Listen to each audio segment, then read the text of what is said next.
friends, Jerry Rosa here in the Rosa Stringworks workshop, and we have a new project we're just about to start on. It's going to be a big project. We have a Grandpa's old fiddle, and when I say that, I really do mean that. This is a Grandpa's fiddle that belonged to a family in Clarksville, Tennessee, I believe it is. That's correct, Clarksville, Tennessee. They sent it to me, and when you first look at it, you think, well, it isn't too terribly bad, but then when you start looking at it closer, yeah, it's got some issues.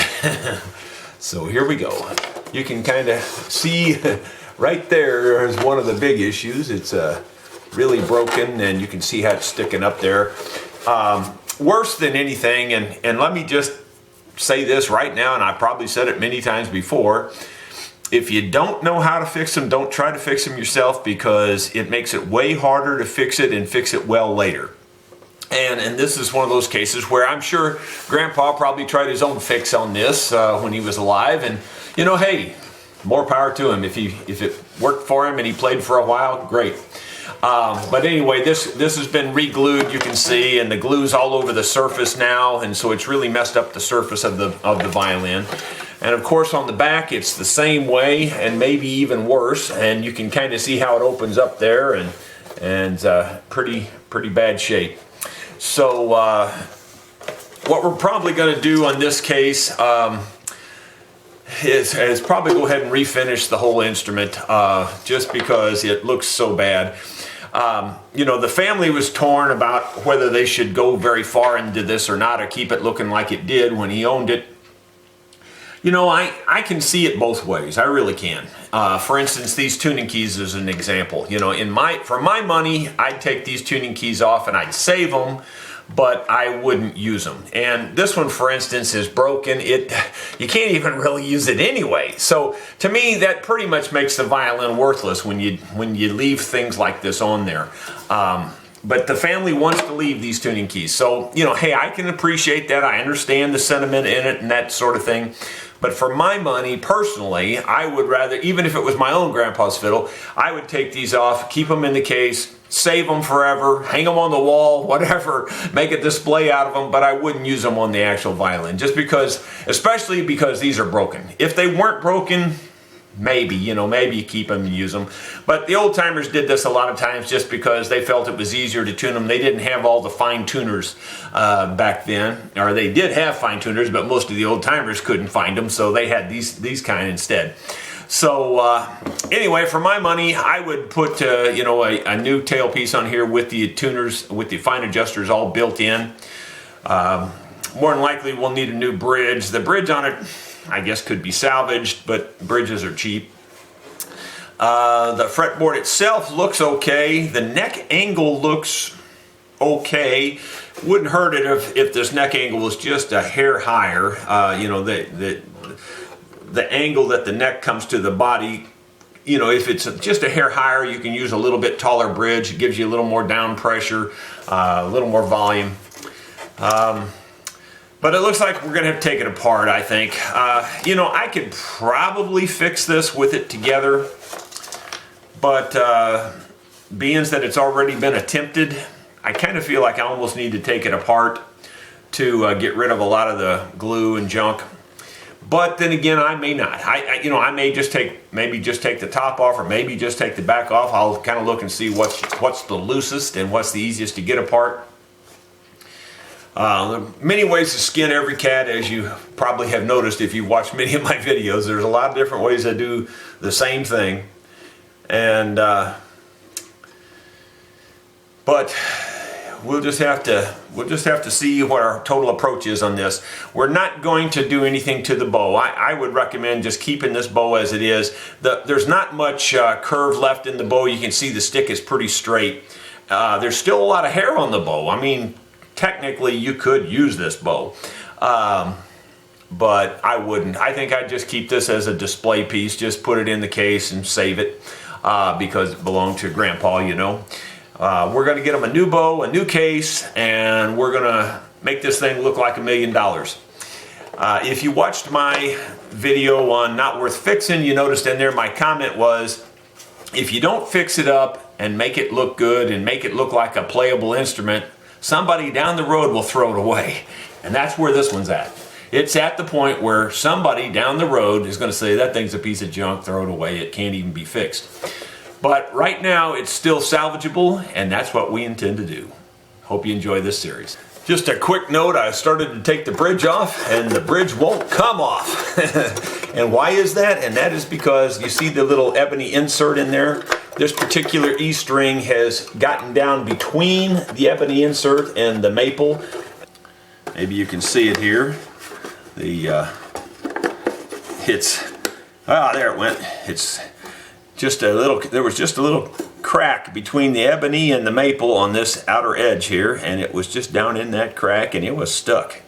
So we'll probably put a new bridge on there anyway. You know, this bridge has seen its better days. As I disassemble this, I just noticed a few more things. First of all, I'm literally keeping every single piece of this. Every single piece of this violin will go back to the family. The old bridge, the old strings, everything. I'm going to put them in the new case, and they can do with them as they want. Me personally, I would throw the strings away, but you know, I understand the sentimental value of everything. So, and I am a very sentimentalist myself, so I save everything. I saved my grandpa's old case, even though it was just put together with duct tape. So, but I still saved it. I'll never use it again, and I don't know what to do with it, but I have it. And same way with these strings. But what I wanted to point out was that, and again about these tuning keys, they are so hard to turn. I mean, they are really hard to turn. None of them turn well. This one here is, I think, bent or something, and it gets real tight and real loose. This one here actually is the only one that actually does work. That's the G string. This E string, as you can see, is broke off, and he soldered on a nut or something here that you know, it doesn't work very well, and this one gets really tight. So anyway, I'll put this out in multiple parts. Maybe the family will see this and maybe make a different decision. I'm hoping so anyway. And maybe we can, you know, do something different. But I got to be honest, even taking these off and putting on the regular tuning pegs would be a real pain in the neck. If you can see inside, and I doubt you can, you can see maybe the hole has been wallered out in there. In here, I guess you'd say. And the same way up in here, it's been really wallered out to make these steel pegs fit through the holes. So the holes are not round anymore. They're very much oblong. They would have to be filled and recut, and it would be a real pain in the neck to put regular pegs in it now. So what I will do until I get further notice is I will attempt to repair these and make them work.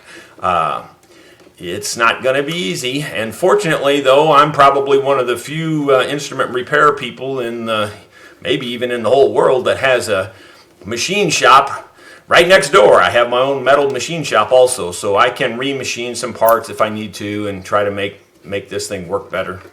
And so we have the ability to fix it, at least I think we do, and we'll do our best. For those of you who have not been around the old-timers fiddles much, I just would add on here, when I can hear something rattle in there, and without looking, I know what it is. And you're going to say, yeah, how do you know that? Well, I see it all the time, and I know exactly what it sounds like. And that is, there's a rattlesnake rattle in there. I don't know how, there's also the sound post in there rattling around too, but I can hear the additional thing, and I know it's a rattlesnake rattle. When we open this up and get it out, I'll show it to you and prove it. Okay, I've taken the screws out of both of these sets of tuners, and we're going to pull them out of the peg box now. And you can see how they're made. Just like pretty much just like a guitar set of tuning keys, but they're just made specifically for old violins. And the old timers a lot of times put these on, like I said, because they didn't need the fine tuners then. They could adjust it a little bit easier. This side here is a little tighter, but it's coming out. Now the problem with putting those in there is that they never really lined up well with the holes, and you can see what they had to do to the holes to make these tuning keys fit in there. The holes are no longer round, and you can see on both sides that they had to cut out the holes quite a bit to do that. But this one here is particularly bad. I don't know what I can do about this here for sure, but I will try to rebuild this. I do have some old sets of these around. I may be able to take a part off of one of those old sets and put it on this one. I'm not going to swap the parts themselves because, I mean, I'm not going to trade this one for a different one, even though I probably could do that. But I won't do that because that would, you know, that would be defeating the purpose of saving everything and keeping it for the sentimental purposes. But we will see if we can fix this. Well, things are starting to get back to normal and we're getting back to the projects in the shop. After that long Italy trip, we're back on the old fiddle. It's been sitting in the shop for a couple of weeks now, which is something unusual for me without working on something. But, you know, couldn't be helped with the trip. This thing's going to be taken completely apart, and we're going to refinish it and do all that kind of stuff, glue the back together where they put all this extra glue on here. We're going to clean all the old glue off and make it look like a nice, well-kept old fiddle is what that's the goal. But first, you know, they decided they wanted to keep the mechanical tuning keys, as I've mentioned before. And I was looking at the tuning keys, and I had an old pair like this, and I thought, well, that will work. I'll just you know, grind this off right here on the back, take this out, put it in, and grind this one off, put it in here, and then solder it back or whatever I have to do to hold it in there. Brad it or solder it, both. Well, I looked at it closer and closer, and I don't know if you'll be able to tell this on video or not, but if you were looking at them here and turning them the same way, I guess would be the best.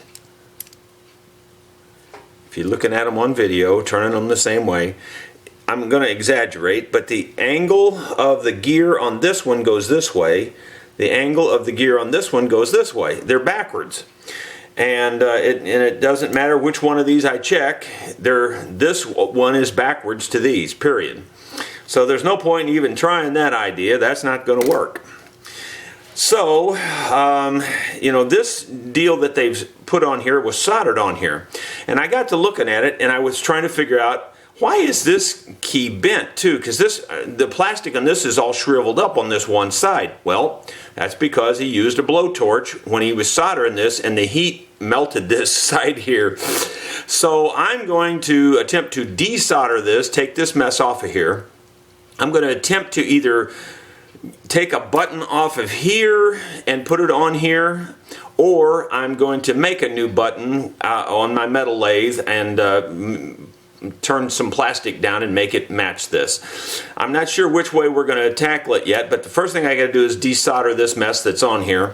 I'm going to do that and blow the torch straight up this way, and I'm going to put some kind of a guard in here so that the heat won't transfer over to this. So there'll be a guard in here, and then we'll blow the torch up this direction to keep the heat away from this.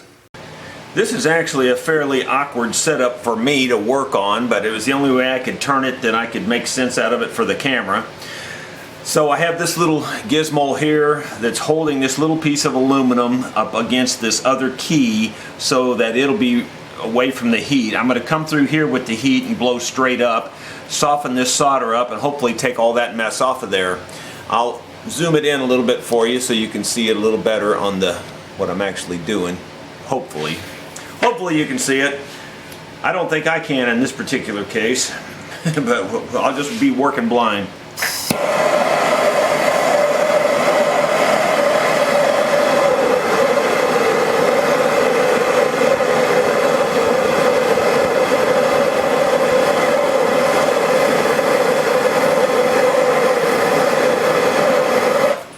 Well, hopefully that's softened it up enough that it'll come off of there. I don't know. I don't know what all he has on there to, well, some of it's flaking off. Have to hold on to it here because it's not, it's gotten hard again already. Try that again.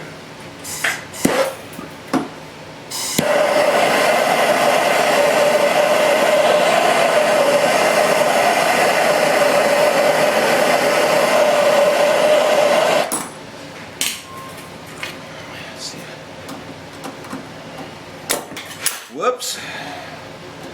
Oh well. Guess it, oh, we got it. Okay, got some of it off anyway. And there's no heat on that at all, so that's not hot at all, so that worked good. And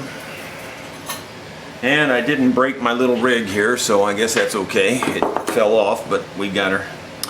Okay, so not too bad. Gonna have to figure out here what all's... Looks like he just soldered that nut on there, and maybe we can clean that up and make it where we can force a piece of plastic up over that and glue it or whatever, see if that'll work. We definitely got her off there, got her cleaned up a little bit. Good news, bad news. Good news, we got it off. The bad news is that this is much shorter shank than we would be required to put up on the plastic. So the shank either broke off or he ground it off or something when he put that nut on there. So now we're back to plan 0, and you know, it won't do me much good to make a plastic one because it's not going to stay on there. There's just no room. The soldering thing looks like it's going to have to be the way we're going to have to go. But hopefully I can make what I think I'm going to do. This is kind of crazy. But I'm either going to make a brass or a steel knob that'll look just like this, that we can paint black, and we can solder it on here and then paint it black. That's the only thing I can figure to do to make this work and make it look good. Well, this is my best plan at the moment.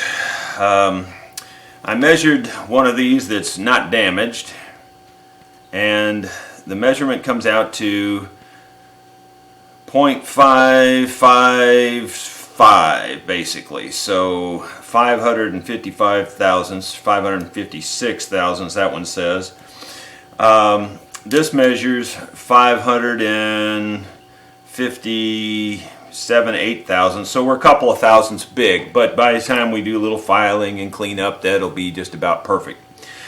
So this old bolt here is going to become one of these. Now, what I think I'm going to do, while I've still got the flats on the bolt, I think I'm going to hold it down like this, put a drill hole in here the size that we're going to need, and that way I can get a vertical drill hole in here. Then we'll cut it off, and then we'll cut off the far side, and we'll shape it to the roundish shape that these things are first on that one end. Then we'll saw it off, and then we'll just have issues holding it to shape the other side. But I think that's the best plan I can come up with at the moment. There's no point in spending a lot of time turning something down to this size on the lathe when we already have something the proper size. So we're going to give that a shot. I think you can see we've got a fairly good setup here. I'm just eyeballing literally the center.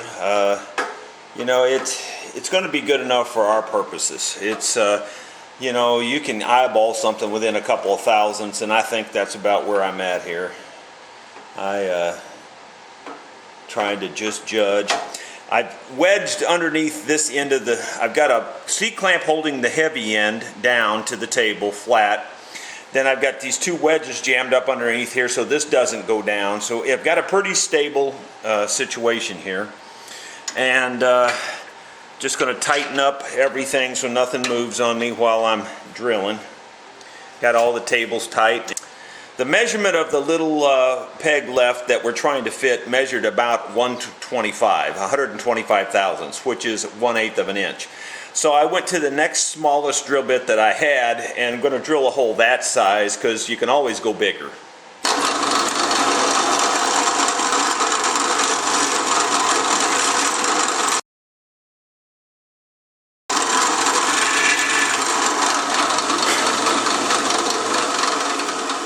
I believe that's going to be plenty deep for what we're trying to do. We're on the dark side of the shop. That's what I call my metal shop, is the dark side. Everything's dark and dungy and greasy over here.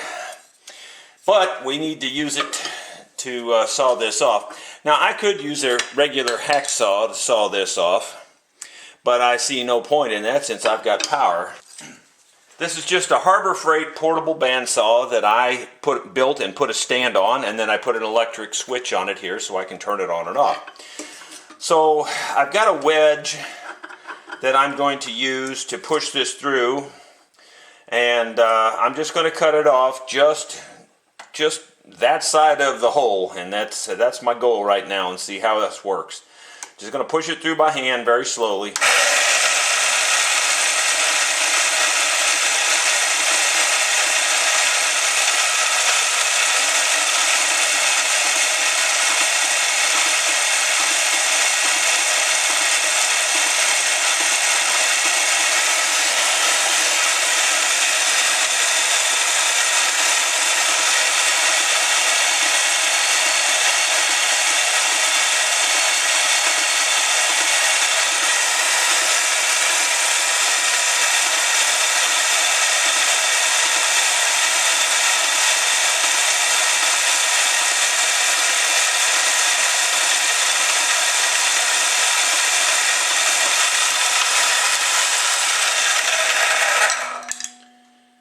Well, that sawed it off fairly good.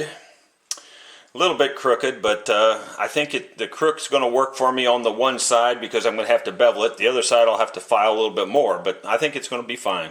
I have it chucked up in the vise. I've got the hole on this side over here, so we want to shape it around the hole like this. And we're just going to do it by hand. It's about the only way I know to do it. If I had a power tool with a sanding disc that would be a small one, I could probably do that, maybe a Dremel tool or something, but this is pretty fast actually, so I'm just going to try this and see how it goes. Not saying I won't switch to a power tool.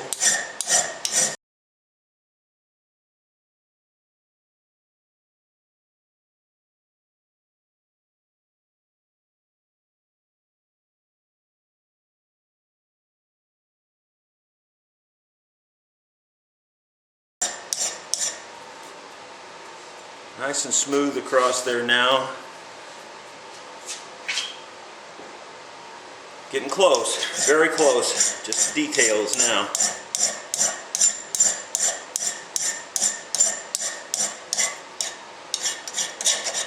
And I think I'm just going to slightly bevel the outer edge so there's no sharp edge or anything.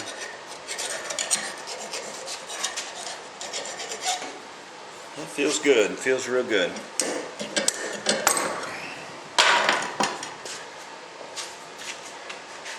See if it'll focus. Will it focus this close up? I don't know. This new camera. You can see the hole there, and then you can see the profile of it, which should be pretty close to the profile of the original tuning key. It's probably not perfect, but we'll work on that some more if it doesn't look right when we get closer. Now we'll have to saw it off on the other side and profile the other side. The other side is going to be much harder to profile because we don't have a way to hold it very well. This is really a hard process to hold this little tiny thing and file it. I've tried putting in vices, I've tried holding it with pliers, and nothing's working. The only thing I've been able to do so far is to just lightly hold it on the side and let the sander grab it here. I've got some water in a little pitcher over here that I will be dipping this in to keep it from getting so hot. But I'm just going to do it as slow and easy as I can and see how it goes.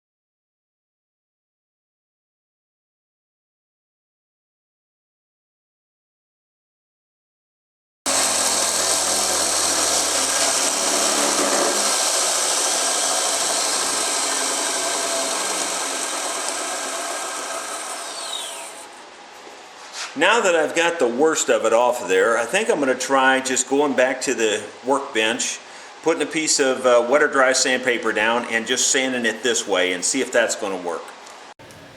Alright, I'm trying to hold it in my fingers and sand off the last little bit of these saw marks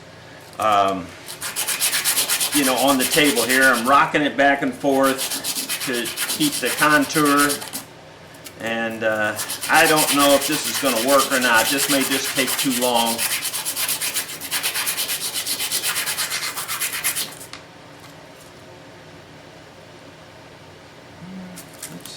It's working. It's not my favorite process here. This is 120 grit wet or dry, so it's kind of coarse.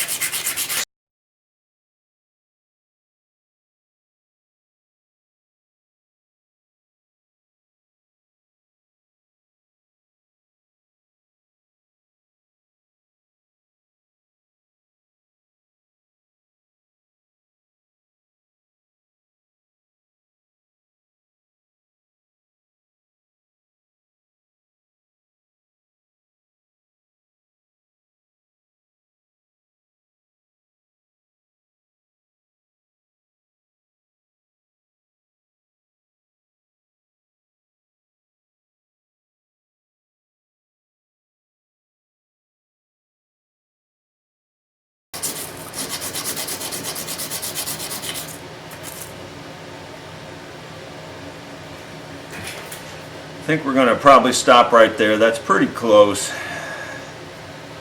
And it's a sad deal that he heated or melted this side, but then again, they like the stuff that he did, so therefore we'll be leaving that on there so that you can see how that was melted. And we'll put this one back on here with, we'll solder it on there because that's about the only way I can think of to hold it. And then we'll paint that black, and I think it's going to look real nice. Okay, we've got our rig set up here. I'm actually going to try soldering it with this heat gun first. You know, it's meant for wire. It's not meant for big solid things like this. But I kind of think it might work, and I'm going to give it a try. And then that way we don't have to worry about heating up that plastic knob. And not that I'm too worried about that anyway, but I'm going to give it a try and just see what happens. If I heat this up real good and hot, because I think it's brass and I think it'll heat real good.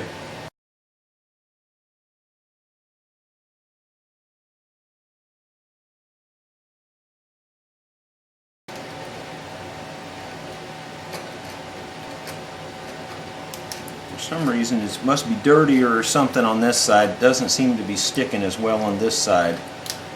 Darn it.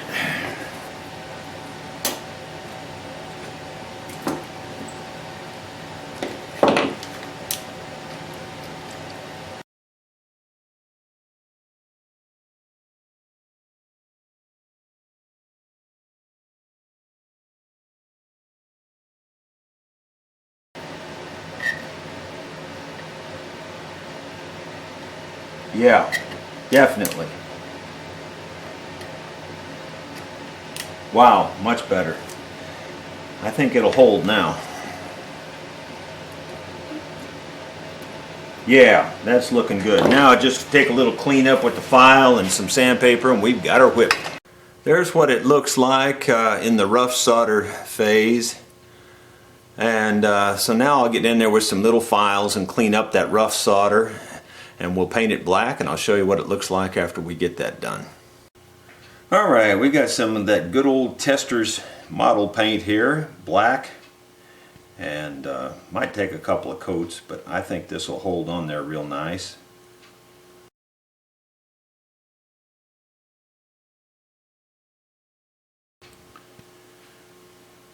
Well, that's looking pretty good.